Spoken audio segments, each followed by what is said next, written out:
In the context of vaccination, we still need to have our case counts be really low to stop circulating virus, to stop the emergence of variants, to stop hospitalizations, and ultimately to stop deaths. Today, the CDC director warned against declaring victory over the pandemic too soon. Dr. Rochelle Walensky says she's encouraged by the decrease in COVID-19 deaths and credits vaccinations for the shift. According to data compiled by Johns Hopkins University, the U.S. is currently averaging 785 daily deaths over the last 7 days. That's down 21% since last week. Still, experts are encouraging people to continue wearing masks, even if they're already fully vaccinated, since vaccines don't guarantee complete immunity. While it is still rare to become infected after getting your vaccine, it does happen.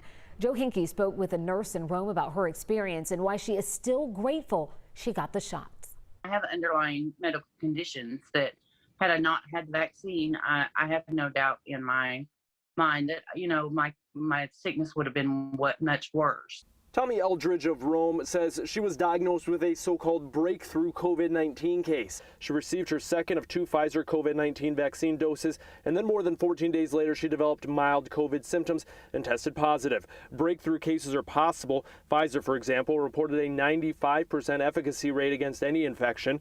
Data from the Georgia Department of Public Health shows that such cases, though, appear to be very rare. The state health department tells 11 Alive it is investigating only 327 suspected breakthrough cases as of April 6th, when 1.2 million plus Georgians were considered fully vaccinated, meaning such cases represent less than 0.03% of the fully vaccinated. That these vaccines are exceptional at preventing severe disease. They're exceptional at preventing people from having to end up in the hospital. Dr. Gavin Harris, assistant professor of medicine at Emory University, says everyone should get vaccinated to avoid serious infection, but even once vaccinated, caution is needed. That's really why the CDC still is putting out guidelines to say if we're in public places, if we're in mass gatherings, we really need to still wear a mask, to wash your hands, to socially distance. Eldridge, who is a nurse, says she is thankful she avoided a serious case herself and wants everyone to follow those guidelines even once vaccinated. And I just want to make sure that people know that, it's not a foolproof system. And health officials tell 11 Alive the CDC is currently gathering data